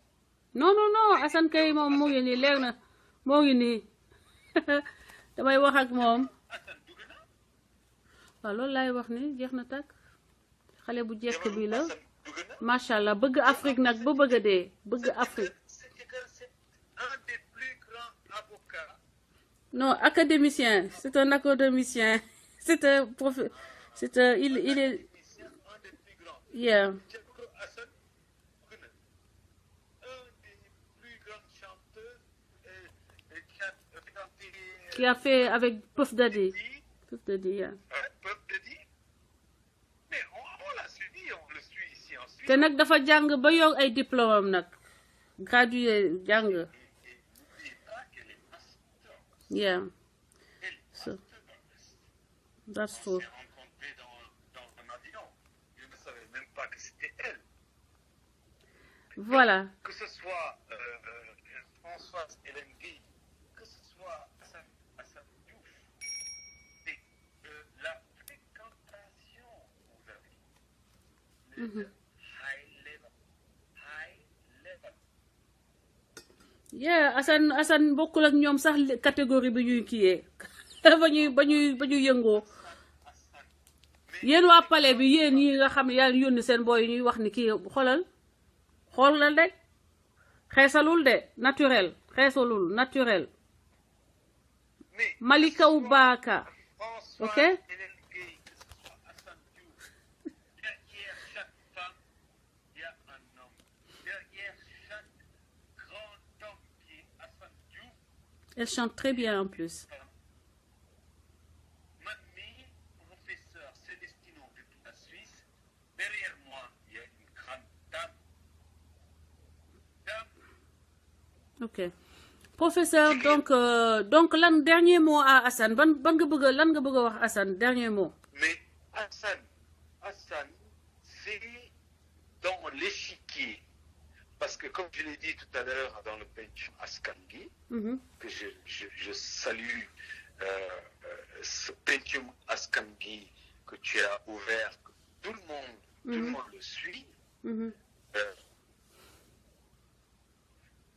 Balaa ngay wax ci kenn, balaa ngay wax ci Hélène, balaa ngay wax ci Assane, xoolal ku nekk derrière Hélène, ku nekk derrière Assane. Tout ce qu'on demande, c'est notre radiothérapie. Tout ce qu'on demande, c'est notre carte d'identité. Tout ce qu'on demande, c'est l'éclaircissement de la richesse que nous avons au Sénégal et que personne jusqu'à présent nous a pas dit notre zircon, notre pétrole, notre pêche, notre agriculture, notre solaire. Fu muy dem? Nous sommes le peuple le plus riche au monde. Parmi après la Suisse, après le Qatar, nous sommes le peuple potentiellement, le plus riche en effet. Actuellement, de par le monde. Man maa ko wax professeur Celestino dans le live de Hélène. Nous sommes le peuple le plus riche au monde. Effectivement. Et géopolitiquement parlant, Lat Dior Ngoné Latyr Diop, Wal Jojo wax na ko, Coumba Ndoffène wax na ko, Amical Cabral wax na ko, Kwame Nkrumah wax na ko. Nous sommes le pays le plus privilégié au monde. Ça s'appelle le Sénégal, qui est la Suisse. Effectivement. La Suisse de l'Afrique de l'Ouest. En effet. Waaw léegi yow Hélène, man Celestino, Assane, ñeneen ak ñeneen. Pourquoi on ne peut pas enjoy notre pays qui s'appelle le Sénégal? dina mës a ñëw parce que on ñoo ngi ci tànk yi jëlaat li ñu moom teg ko ci yoon ba doomu sénégalais yëpp xaj ci Sénégal mu bañ a am sénégalais de seconde zone loolu moo fi dul amati golo di béy baabun di lekk dootu fi amati. wax ko ci kaw parce que même la Suisse vous suit. Si je peux me permettre de parler comme ça, aussi la Suisse me soutient. La Suisse n'a pas compris pourquoi je suis allé jusqu'au Japon et on a pu avoir tout ce matériel médical, la radiothérapie, les salles d'accouchement, les ambulances, les médicaments, et le gouvernement sénégalais n'était pas présent pour le prendre et l'amener au Sénégal. Affaire bi daf ma metti. Pas pour moi, pas pour toi, Hélène, pas pour Assane. Parce que nous sommes des privilégiés, si tu veux. Mais tout à l'heure, maa ngi dégg aussi Papa Alé Niang qui te suit très bien, a parlé de toi. Et c'est un bon ami à moi. Maa ngi koy nuyu parce que il est en train de te suivre actuellement. Assane Wade tamit mu ngi lay nuyu. Eux tous ils sont en train de te suivre. Mais Papa Alé, quand tu dis d'accord. Professeur yokkal sa volume s'il te plaît gars yi nee nañu dégguñu la bu baax te pourtant man je suis à bout. Ok. gars yi da ngeen di yokk seeni appareil nag dégg nga comme ça ñu mën a déggante. Papa Alé Niang dit, non, je pense qu'il m'écoute maintenant. Quand Papa Alé Niang dit ce que Françoise Hélène Guèye, Assane Diouf, personne ne peut l'enlever parce que c'est un mal, c'est un cancer qui est mu ngi bax mu ngi boy safara mu ngi boy kooku Papa Alé Niang mu ko wax Papa Alé Niang mu ko wax man de et Françoise Hélène Gueye lu mu wax Assane Diouf lu mu wax moom du ko tontu mais c'est un mal, c'est un cancer. C'est un cancer bu nga xam ne cancer mu ngi boy safara mu ngi boy effectivement te mu ngi guddee cancer bi balaa ñu koy wax professeur balaa ñu koy wax bu muy jógee jigéen moo ko war a wax jigéen mu koy wax muy Françoise Hélène. Merci professeur. Merci. Donc dernier message lan ngay wax Assane pour l'encourager. Je sais que soxla ko sax mais pour le principe. Assane. Il peut compter sur toi. Waaw Assane Diouf Assane bul tiit bul ragal. Kii kay amul tiitukaay sax. Assane barki Cheikh Fall. Simon Ndione sa kii bi moo baaxul yokkal volume bi parce que man sama bos sës na gars yëpp a ngi dégg mais yow déggoo ça veut dire que tu dois configurer ton les sound da nga war a dem ci sound maanaam mu volume après nga jëm ko régler foofu. Voilà professeur defe naa ni message bi jàll na ñu ngi lay remercier bu baax di la remercier ñuy jox rendez-vous léegi ci live u Assane. Assane comme ça y en a des millions. Merci beaucoup merci. Wow. Merci professeur kontaan nañu. Voilà mbokk yi donc gis ngeen yëf yi y a des milliers de Assane loolu la leen wax y a des milliers de Assane professeur Rodriguez loolu la leen di wax te mu nekk loo xam ne moom moo am Cheikh Fall ñun ñëpp la ñuy jox la parole mais Assane dafa waroon a continuer waxtaan bi mu commencé woon ak waa penc mi du gis nga ni sànq ba léegi maa ngi koy doon jéem a jot. Parce que penc meeg Dooméram TV daanaka dañoo link man damay ñëw def actualité bi jox leen parole après moom mooy def mu def showam du am jot du mun a dugal ay nit parce que moom mooy wax te moom mooy def son show donc fii la ñuy joxe nit ñi parole fii la ñuy préparer deuxième live bi te lépp pour le Sénégal Assane Diouf donc maa ngi koy woo bu dee am na jot dugg bu dee xat na parce que xam naa ni show am ay 13h lay commencer il est midi 21 déjà jot na xam naa dafa jàpp parce que bii mooy deuxième fois ou troisième fois ma koy woo baaxul ci réew baaxul ci kër yeeg unket yi dañ leen di wutal baygon ok so certainement Assane dafa xaw a jàpp parce que show bi gis ngeen ni dafay gudd Cheikh Fall professeur Rodriguez ak tout le monde everybody is welcome ñi may wax jox parole toujours damay xool selon disponibilité bi dama doon essayer waat jot Assane dafa am ci ay activités yu mu nekkoon moo tax probablement dans tous les cas waxtaan bi dinañ ko continuer fële dinañ ko continuer en direct sur Dooméram TV dans quelques instants di wax ni que liggéey bi ñuy def nekk na liggéey bu métti boo xam ne il faut ñu am seen support yéen ngeen di partager vidéo yi di ko dugal seen groupe di dugal seeni xarit yi nga xam ni dañoo nekk en ligne donc Ndiogu maa ngi lay jox la parole baal ma ça fait à peu près xaw ma ñaata live mënuma fexe ba dugal la léegi maa ngi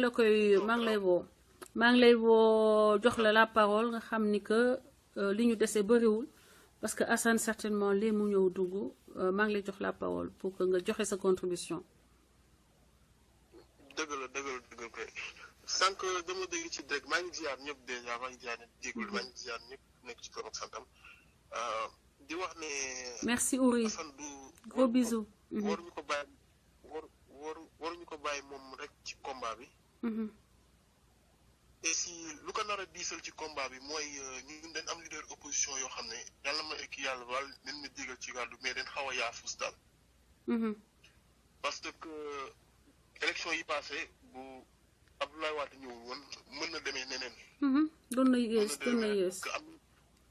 c'est ça parce que am na Idriss Seck li mu doon wax aussi c'est vrai parce que y a des partis yoo xam ne il faut qu'ils disparaissent quoi ñuy sonal nii rek dañuy nekk faire du bruit parce que ils ne servent à rien en fait soit opposition bi soit y a des gens qui sont dans l'opposition qui sont avec Macky ou bien comme ni ko sama benn copain doon waxee soit ils sont avec Macky ou bien ils ont peur d'aller à Rebeuss c'est tout parce que je ne comprends pas yenn dérive yi kenn du ci wax. Je donne l'exemple. Moi, je suis libéral. Je donne l'exemple de Bara Gaye, par exemple. Depuis qu'il est sorti de prison, je ne l'ai plus entendu attaquer le régime ou bien faire des sorties comme il avait l'habitude de le faire. À un moment donné, il faut se dire qu'à un moment donné, il y a le hier, mais il n'est pas là éternellement. Il n'est pas là éternellement. Donc, il faut que certaines personnes de l'opposition, ou bien certains de nos dirigeants de l'opposition prennent les choses en main. Parce que les Sénégalais, comme j'ai l'habitude de le dire tout le temps, je le répéterai autant que possible, on est fatigué en fait. C'est fatigant, depuis par rapport à pièce d'identité la ñëwaat man premier jour bi laa inscrit ba tey nii sama pièce d'identité génnagul. man mi jotuma sama pièce d'identité jotuma ko muy injustice bu doy waar. Assane mu ngi woote doo ma may ma jël Assane parce que show am jot na ba pare. ok mon frère maa ngi jéggalu bu baax baal ma àkk nag dégg nga je te reprends après dama lay woo après Assane. asalaamaaleykum. waaw sëñ bi nu mu demee. man kay xam naa ko man dama la woo jotuma la partager leen vidéo. maa ngi woon dama nekkoon ak sama maa ngi lay wax démb na la dama war a dem gis sama avocat bi fii xam. non ba man xam naa ni kay da nga jàpp parce que yow lépp loo xam ni Sénégal lay jëmale kanam amoo ci tànku gannaaw loolu xam naa ko ba ma la wooyee jotuma la laa xam ni yaa ngi ci ay itte ma ni ko lépp luy jëmale Sénégal ci kanam amoo ci tànku gannaaw ba ma la wooyee jotuma la xam naa ni da nga jàpp. loolu du am sax. I know. sa xarit bi moo tooñee ay Malika. woo naa ko. I'm talking to her now. I'm gonna call you back. naka lañ ko waxee. maa ngi doon xool mais maa ngi bëgg a déglu mais maa ngi toog maa ngi gis sa kanam yaa ngi wax yaa ngi def lépp mais mënu maa wax sama avocat mi ngi may lee rek. xamal ma la moom mi ngi doon xool parce que dafa am ñeneen ñu doon waxal xam nga lu ma. waaw. mais ñi ngi doon xool sa image ak yëpp comprendre nga. c'est vrai bi may dagg volume bi mooy période bi professeur doon wax professeur bu Guédiawaye. waaw doon déglu moom tamit xam naa mi ngi déglu kontaan naa ci ay yitteem quoi na muñ rek loolu yëpp dina jeex parce que xam nga Guédiawaye ni mu toll. kii la sénateur Charles Mendy. moo ëpp Ndakaaru. moo ëpp Ndakaaru fuuf. dëgg la xam nga rek ko Macky Sall dooméram jooju ñëw di fa tabax ay palais te amuñu armel xam nga ñooñu ay dooméram. gis nga école yi day amuñu armel. armel sax mënu ko fa defar. ne ko palais bi na ko defar mu gën a nice rek te xam ne bu ñëwee Assane Diouf bu ñëw di màbbal ndey lépp ci kaw ñoom ñooñu. famille Sall nag xoolal même am na ñu sant Diouf sax tey joxal ñëpp rendez-vous parce que tey soxna si tey laa gën a bonati sax. tey xorom. xari nag sa affaire la. gars yi xam nga gars yi Assane yow bu la dara métti sa gars yi. dama lay wax rek noo déglu ma xam nga tey ku ma àndal. waaw fi mu toll nii li nga wax sànq avant professeur di génn. xam nga moom laay ñaan Sénégalais yëpp ci sa biir show xam nga képp koo xamante ni sama njaboot nga waaw dénk naa la yàlla ak yonent bi ak Serigne Touba dénkuma la benn doomu aadama nag yàlla yonent bi Serigne Touba parce que ñooñu ma lim duñu ay nit. dégg nga li ma la wax. voilà jeex na tàkk ñu ci def nag xoolal lu waay mën defal Macky Sall mooy bañ ko saaga dinaay di xoolal neel waa adduna bi. Abdou Diouf ancien président bu Sénégal. Macky Sall. ak Youssou Ndour. ak seen groupe. fekkee ma ci boole waaw ñoom ñëpp dinaa dugal seen lëfal ndey tey ci biir xam nga. ci pot soxna si dëbb ko sama banque account la ñuy dem xam nga démb maa ngi wax Western Union MoneyGram. looy wax ni. tey dañu dem sama banque te ci sama banque ma dem ci xool sama carte banque doxul sama dara doxul xoolal dinaa toj seen cottu ndey. te nañu oh my God ñu bëggee sama adresse kër sax nañ ko xool ñoom ñooñu ñëpp ci Abdou Diouf xam nga dama doon wax di sànni xeer mais sénégalais yi nee la ñu préparé ñu génn ñu xeex seen indépendance ba pare militaire français bu ñu dajeel ñu katt ndeyam bu ñu mënee dagg boppam sax nañ ko dagg man maa leen ko sant bu fekkee ne nag li Assane Diouf wax neex na leen te muy dëgg ci ñoom man maa leen ko wax nañ dem def loolu parce que interview bu di sori nañ daje Dooméram TV. waaw yow ñoom maa ngi coupé nii sax comme ça ñëpp dem kii Dooméram TV. allez du courage mon frère du courage. yéen ngeen foog ne lii nag dëgg la ngeen foog ne lii nag dëgg la ah Assane Diouf ay comptam dañ ko bloqué tey ay comptam mënu ci génnee benn xaalis mënul génnee benn xaalis te yooyu dañ koy jaay doole noonu mais du yomb parce que ay milliers de Assane Diouf ñoo taxaw ay milliers de Assane Diouf ñoo taxaw te dinañ ko taxaw Alioune maa ngi woo Alioune Gueye sama xarit ba moom dafa xam lu bari ci mbiru droit maître Malick Diop tam xam na lu bari ci mbiru droit dinañ ci taxaw professeur yéen ku ci nekk koo xam mu mën a nekk ressource ñu def une équipe ñu taxaw xeex ko parce que nañu attaqué noonu Assane Diouf di ko jaay doole ba ci fii comptam bi nan la demee dañ ko signalé comme koo xam ne terroriste la wala yooyu wóor na ma ni loolu la dañ ko dugal ci liste pour que mu nekk ni bu dee terroriste la xam nga loolu état bi day tëye dinañ ko jox xaalisam sax dinañu mujjee gis ne que c'est pas vrai mais wóor na ma dañu ko signalé que ni terroriste la sama xol jeex na trop parce que man bëgguma injustice ñoom dañu ñuy radicaliser loo te nag mbokk yi ma leen di wax ni que Sénégal la kii yi def wa français yi def de Gaulle 18 juin ba mu taxawee def appel français yi jigéen a góor wàcc ci mbedd xeex ak allemand yi génne leen fa loolu tant que defuñu ko génne français yi Sénégal Assane lu leer la leen wax te loolu mooy li may wax chaque jour boo leen xeexul français yi génne français yi ak seen sukk premier en Afrique ba ñëpp di ko def ko golo en Afrique ñëpp def ko golo en Afrique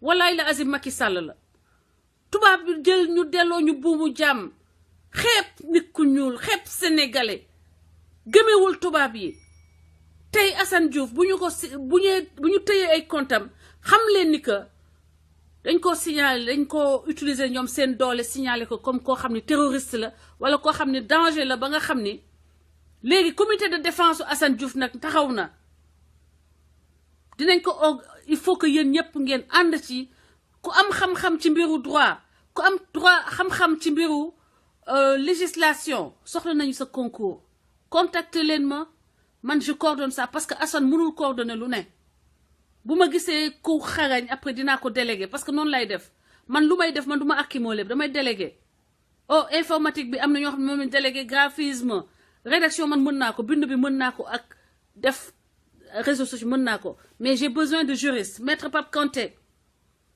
Kanté yow man jawul sax may wax xam naa ne di nga ñu jàppale parce que Sénégal moo la ñëw pétition bi nag su ma paree léegi suñu live bi dinaa ko lancer mbala ku ko mën a lancer ci yéen c'est bon fundraising bi dañ koy def GoFundMe page man damay wax keneen parce que man mënuma def lépp mais ku ñu wóolu moo koy ubbi parce que n'importe qui Malika xëy na mën na ko def dinaa ci wax ak Malika léegi ñu def GoFundMe page ku ci nekk jël carte bancaire am dugg jox Assane jàppale ko parce que lii c'est une cause nationale te nee naa leen patriotisme moo tax France tey bu ñu xëyee du ñu ne Guten Morgen France bu ñu xëyee tey du ñu wax Guten Morgen wie geht's Ihnen c'est parce que les enfants de France dañoo teg seen bakkan génn ci mbedd yi xeex résistance may nuyu général Roltanguy héros national la doomam c'est këram laa doon nekk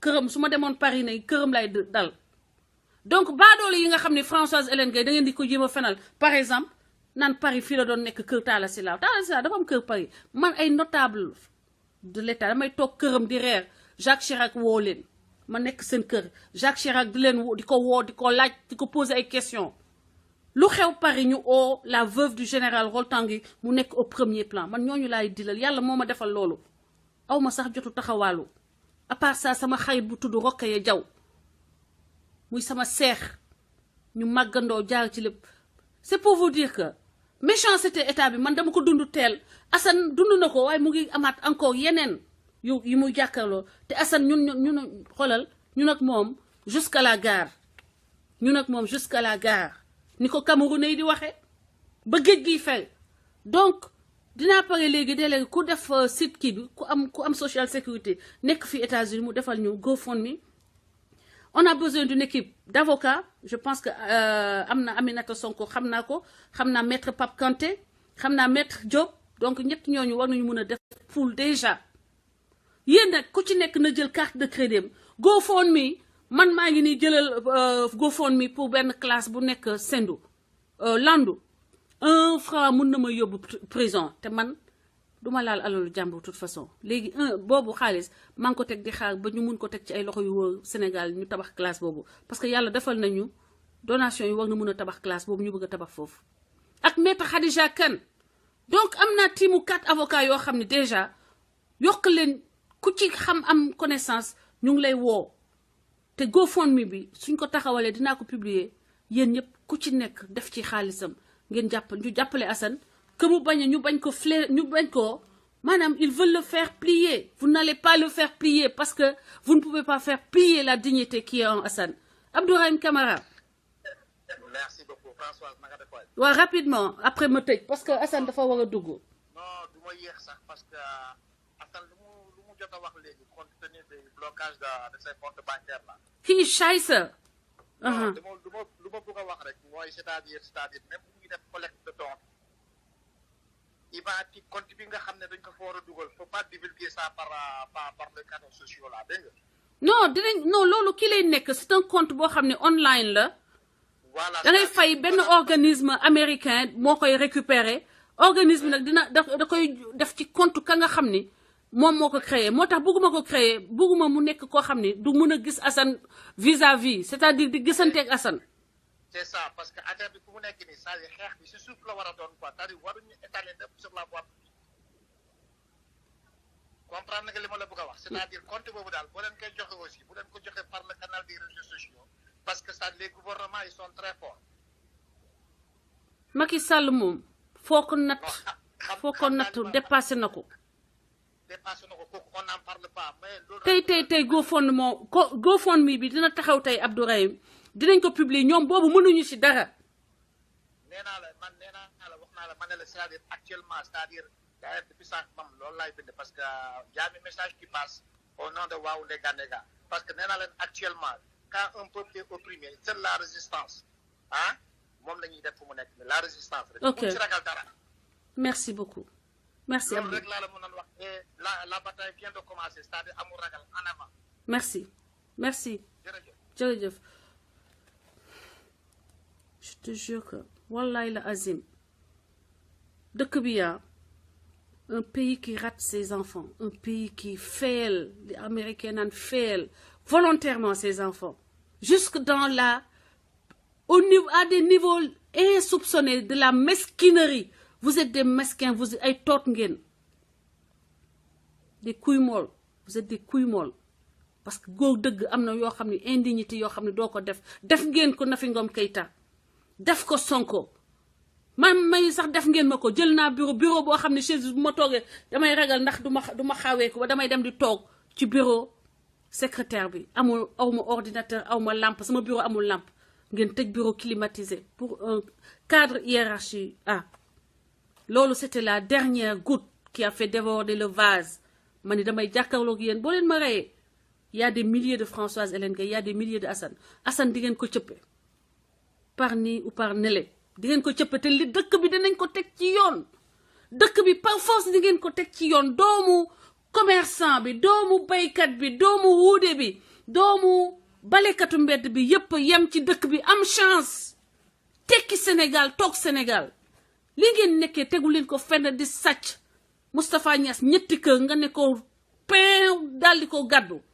won ko bokkul ak bateau pétrole Tanor yow dangaa sàcc kenn mënut a lim li nga sàcc lépp Macky Sall ñëw nekk le chef des voleurs Ali Baba yaa ko raw Ali Baba et ses 40 voleurs le problème mooy Ali Baba sax moo la tane parce que Ali Baba 40 voleurs la amoon yow tu as des milliers de voleurs que tu entretiens et que tu encourages à voler tu les envoies aller voler les élections despicable kenn mënu la respecte kenn mënu la naw kenn mënu la jàppale that's too much Assane Diouf ne fait que vous rendre la monnaie de votre pièce Macky Sall bu doon loolu yow waratoo woon lekk tey xaalis boo xam ne Sénégal la jóge ndax yow yaay plus grand promoteur institut Sénégal man moom je vais mbokk yi I'm so mad j'ai tellement mal dinaa ci gëstu tey dinaa ci gëstu sama jëkkër dina ci gëstu parce que mu ngi ci université boo xam ni dinañu gëstu ci lii Macky Sall di nga toll foo xam ni ñëw Amérique boo moytul dina la jafe parce que yaa ngi yóbbu xeex bi à un niveau boo xam ni ñun nekkuñu woon ci niveau boobu léegi xeex bi dina yegg beneen niveau parce que motivation bi nga am pour fokkati suñu alal sàcc suñu élection ba noppi continuer duñu joggati lu day noonu motivation bu day noonu mooy nekk ci ñun te moom la ñuy entretenir moo tax ñu fi toog maa ngi toog 4 heures de temps lekkuma parce que xiifuma parce que j'ai envie que dans mon pays sama ñees samay dëkkandoo seeni doom samay turandoo ñu dem ba nekk mag tey la ma dund ñoom ñu bañ ko dund Assane bëgg na la ma dund ay doomam ak ay sëtam ay ñeesam ak ay yuy ñëw duñ ko fa fekk mais doo leen nit xam ngeen ni que système bi du dem arrêté leen ko mbokk yi ñu daje léegi ci télé ci Doméram TV il faut me rappeler les choses importantes balaa ñu tàggatoo première chose balaa ngeen dem balaa ñu dem ci live Assane dem leen like Doméram TV page bi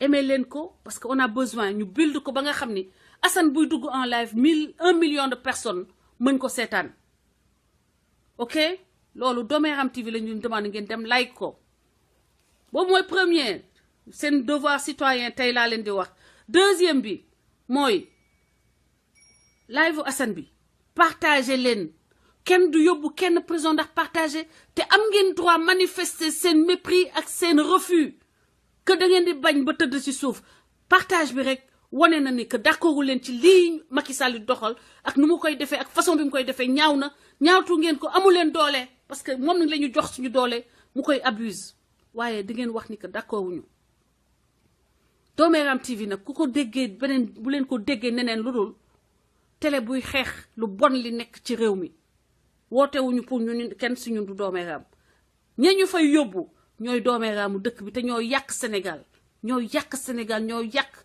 suñu futuru askan ñu nekkoon au même niveau que Corée du Sud tey télé bu taxaw ci kër daanaka Corée la jóge nekk di wax ak États-Unis les yeux dans les yeux te États-Unis ñoo leen doon jox aide di leen jàppale pour ñu tabaxaat seen dëkk ñun ñu toog rek ba tey topp ci caaya colon bi tuba yu français yu forox yi di ko fóon rek kiss their ass all the time Macky Sall kissing ass yow nga juddu après 1960 ñu foog ni sax ñële complexe tubaab la ñoom ndekete yow dañ la woon mani la complexe tubaab bi ci Macky Sall moo ëpp why you kissing their ass te yow yaa yor li ñu soxla français yi ñoo war a ñëw di kiss sénégalais ass ñoo war a ñëw di fóon taatu sénégalais yi parce que ñoom ñoo ñu soxla we don't need them you don't believe in yourself yéen gëmu leen seen bopp ba noppi ngeen forcer sénégalais yépp ñuy vivre à genoux comme yow ku jóg ngeen fàdd amul kenn kuñ fi kiss ass ci monde bi égal à égal la ñu war a traiter n'importe comment n'importe qui d'autant plus que naar yi day léegi fu ñu dem dañ leen di tëyal buntu loolu lañ ñu war a defal ñun sénégalais parce que yàlla daf ñu ko defal yàlla moo ñu ko defal te nag ñu am lu ëpp li naar yi am ñu am ku mel ni Sëñ Touba Baye Niass El Hadj Malick Aline Sitoé Diatta ñu jox ñu ay modèle social yu ñu war a topp ak dignité ngeen weddi seen bopp xotti seeni dignité ramper devant le tubaab def ko mu def leen fa muy teg tànkam marocain teg tànkam seen kaw ba pare ngeen bëgg nag Sénégal yëpp def ni yéen shame on you mbokk yi I love all Senegalese people j'aime tout Sénégalais loolu yàlla loolu la def ci man waaye je ne peux pas mënuma deal ak fake mënuma deal ak ku gëmul boppam mënuma deal ak ku gëmul réewam mënuma deal ak ku amul yërmande mënuma deal ak fenkat dama am allergie fenkat li gën a graaw nag mooy fenkat yi te loolu man dama am traumatisme ba ma nekkee xale nit fenal ma taxaw en direct mu may fenal bu ma bëggee wax ñu ne ma noppil dóor ma noppil yow dangaa ngay làmmiñ waxuma ko ñu dóor ma ba ma noppi mu fenal ma en direct mënuma ci dara loolu daf ma traumatisé ba moo tax bëriw ma fu may waxee bëriw ma ay wax di dugganteeg nit ndax loolu lay moytu waaye da ngay ñëw Facebook ku la xamul fenal la di la fenal en direct nga koy gis te dañuy yaakaar ni gisoo leen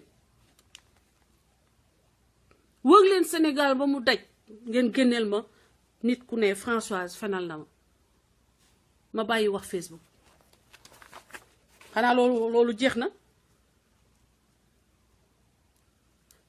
nañ dem léegi ñu tasee Dooméram TV balaa ngeen dem Dooméram TV dem leen aimer la page Facebook aimer YouTube bi ngeen subscribe ngeen cliquer ni like ngeen ko boo leen duggee YouTube en haut à droite dañ leen di bindal ndax souscrire bu dee anglais subscribe da ngeen di cliquer foofu def leen loolu ñaari affaire yooyu laa leen demandé tey ak ni boo leen di dugg website ngeen dem dakarmidi.net peoplesn.net bu Pa Assane Seck Dakar Midi bu Cheikh Alassane Sène moom itam victime du système Pa Assane Seck victime du système ngeen dem Bawol Média ñu ngi retransmettre en direct suñu live bi ngeen lire Dakar Matin du Pa Alé Niang ak télé ba Pa Alé Niang nekk parce que bu doon télé boo xam ni dafa démissionné dafa lâché le peuple sénégalais kon Pa Alé Niang du continuer di fa wax bu weesoo loolu Pikine Diaspora pour ñu nekk fii États-Unis ak feneen Pikine Diaspora bu Modou Sène ak Sunu Afrique TV Sunu Afrique radio.com loolu daal laa leen di wax muy patriotisme économique dafa am mais patriotisme patriotique léegi jeex na tàkk patriotisme économique nañu jàppale ñi nga xam ne ñooy jàppale Sénégal te dinañ def donc benn action boo xam ne dina laaj ku ci nekk def ci wàllam mooy équipe bi ñuy build derrière Assane léegi ñuy def dinañ def site web bi site levée de fonds bi lu ci nekk lu waay mën rek mu dem directement bu la neexee mën nga def option ni bu ñu xam kan moo joxe donc da ngay def sa kii mu dem da ngay joxe xaalis te sa tur du feeñ loolu tam am na bu leen yaakaar ne aussi que boo leen fa duggee day am risque ci seen carte loolu amu fi parce que Amérique loolu xaw nañ ci avancé bu baax a baax donc am na sécurité def naa ko sama compte la ñu dugal xaalis bi c'est à peu près bon li ñu récupéré ñun c'est à peu près 500 motul $500 486 la maa ngi koy préparé yónnee Sénégal léegi people Sénégal .net mooy web site Pape Assane def leen patriotisme solidarité patriotique dem leen ci télé yi jàppale peuple sénégalais RTS moom da ngeen di koy fàtte da ngeen koy génne seen répertoire comme moom Macky Sall moo ko moom ba Macky Sall wàccee bu ñu indee beneen équipe buy liggéeyal Sénégal ngeen dem seetaani ko voilà chers amis je vous donne rendez-vous tout de suite sur Dooméram TV avec notre frère le vaillant combattant Assane Diouf la voix des sans-voix Assane Diouf la voix du peuple. En tout cas merci à tous, prenez soin de vous, que Dieu vous bénisse.